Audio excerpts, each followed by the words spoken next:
Assalamualaikum dan salam Malaysia Madani. Kembali bersama Met Malaysia untuk laporan cuaca terkini.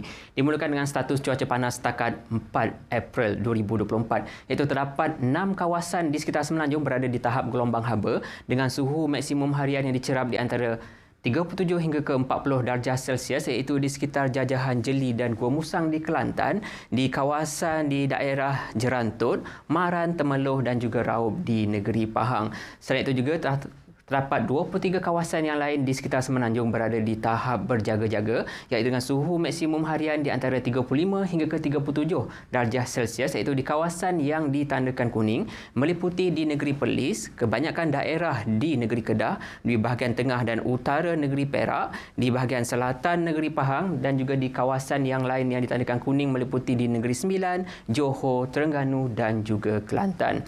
Dalam masa yang sama juga terdapat 6 kawasan di sekitar Malaysia Timur kini berada di tahap berjaga-jaga, iaitu di sekitar daerah Kota Marudu, Kota Belud, Tuaran dan juga Tenom di Sabah serta di kawasan Limbang dan juga Mukah di Sarawak.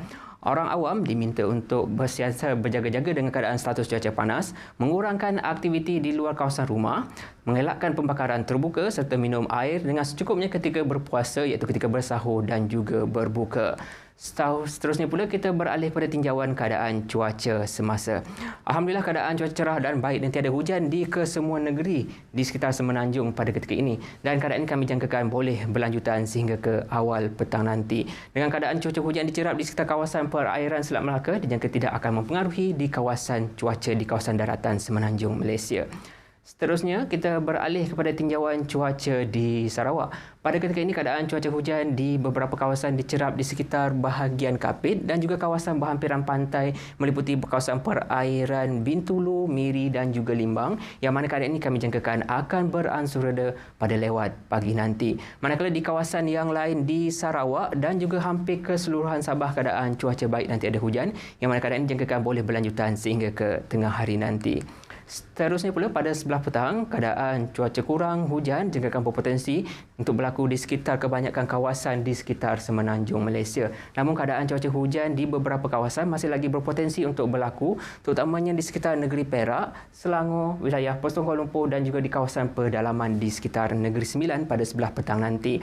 Manakala di Sabah dan juga Sarawak, keadaan cuaca berbeza dengan jangkakan keadaan cuaca hujan berserta ribut petir jangkakan boleh berlaku pada di kebanyakan kawasan di sekitar Sarawak, manakala di Sabah pula keadaan cuaca hujan pada sebelah petang dijangkakan akan lebih tertumpu di sekitar bahagian pantai barat, bahagian pedalaman, Tawau dan juga bahagian Sandakan. Baiklah, untuk anda untuk mendapatkan info cuaca terkini, boleh ikuti kami di Facebook, Instagram, X serta YouTube rasmi Met Malaysia. Sekian daripada saya, Ruzamin Pilus. Assalamualaikum.